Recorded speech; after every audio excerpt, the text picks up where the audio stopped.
Skelettet består af 200 knogler. Skelettet er bygget op af forskellige knogletyper og ledtyper, som har forskellige funktioner.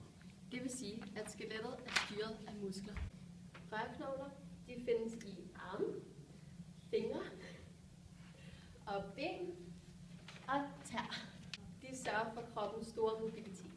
Flade knogler, det findes i kragen, i brystkassen og i benene. De flade knogler oppe i kragen beskytter hjernen. Flade knogler i brystkassen beskytter indvoldene og medvirker til, at åndedrættet fungerer.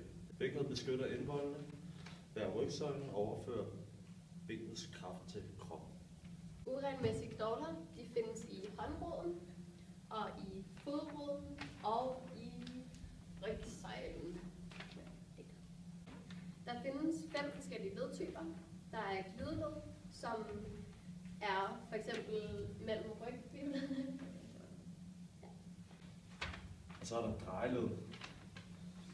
Drejeled er led mellem albueled og spolebenet og kan bevæge sig omkring en enkelt akse. Så har vi hængselsled, og det er omkring en akse vinkelret på knoglens længderetning. Ja. For eksempel albuen. 2 akseled. Det har bevægelighed omkring 2 akser, f.eks. håndledet. Det kan bøjes og strækkes omkring den ene akse og vippes til begge sider om den anden.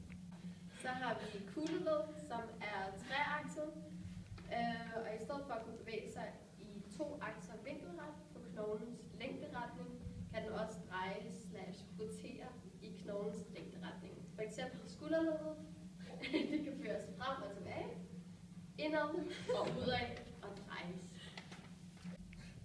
Overordnet det ledene gør, er at sikre, at knoglerne kan bevæge sig i forhold til hinanden.